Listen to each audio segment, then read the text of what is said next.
Habang nag-scroll nga po ako ng mga video dito sa Facebook, ay bigla naman po ako nag-crave dito sa pinaparood kong video. Kaya naman at tara, samahan nyo akong magluto.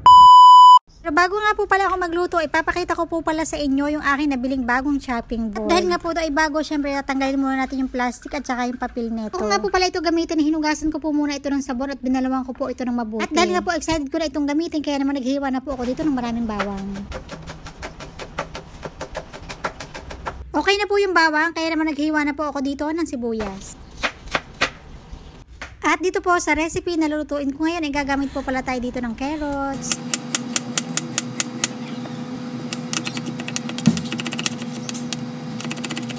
At gagamit nga po pala ako dito ng cabbage o repolyo, kaya naman po ito ay hiniwa ko na ng maliliit.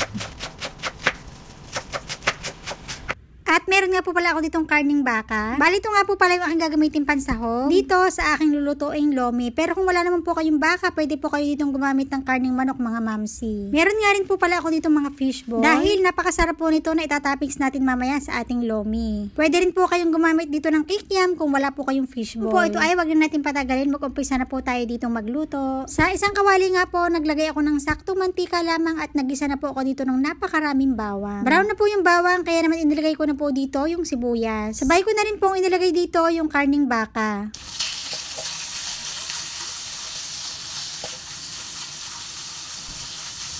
Grabe, sobrang bango neto. Naigisa ko na nga rin po pala na maigi yung karning baka, kaya naman inilagay ko na rin po dito yung mga fishball. At piling ko luto na po yung mga fishball, kaya naman po naglagay na ako dito ng 4 cups ng water. At sabay ko na rin po itong tinimplahan ng konting black pepper at saka ng konting toyo. Isang buong beef cubes na nga po pala yung nilagay ko dito para yung sabaw po ay malasang malasa po talaga. Gagawa naman po ako dito ng slurry. Bali pinaghalo ko lang po yung isang tasa ng tubig at saka isang kutsara ng cornstarch. Hinalo ko po ito ng mabuti para make sure na wala po siyang buo-buo. Sakto, kumukulo na rin po itong sabaw, kaya naman inilagay ko na po dito yung cornstarch na may tubig. Dapat tuloy-tuloy lang po yung paghahalo para hindi naman po ito magbuo-buo. Naglagay nga rin po pala ako dito ng isang pirasong itlog. Pagkalagay po ng itlog ay minekos-mekos ko ito ng mabuti, syempre para maganda po yung pagkakamix ng ating itlog. Ayan, kung mapapansin nyo, sobrang lapot na ng ating sabaw at nakakatakam po talaga. Sakto rin po kasi malakas yung ulan ngayon at alam naman natin na kapag malakas yung ulan ay masarap pong humigop ng mainit na sabaw. May natira nga rin po pala ako ditong beef, kaya naman ipinirito ko na at itatoppings ko na rin po ito mamaya kasi sayang naman dito. Kaya wag na natin patagalin. Dito nga po sa isang bowl, naglagay na ako dito ng noodles. Opo, ganito po talaga ako magluto ng lomi, mga mamsi. Hindi ko po sinasama yung noodles doon sa sabaw para hindi naman po ito malata or ma-overcook. Pero ito naman pong noodles, bago ko po ito nilagay dito ay binabad ko na rin po ito sa mainit na tubig. Nagtoppings na nga rin po pala ako dito ng piniritong beef, toasted na bawang at ito pong cilantro. At ganun lang po kadali, luto na po yung ating lomi. Kaya naman craving satisfied na naman po tayo. Uy, alam ko, nagki-cravings ka din, kaya naman magluto ka na.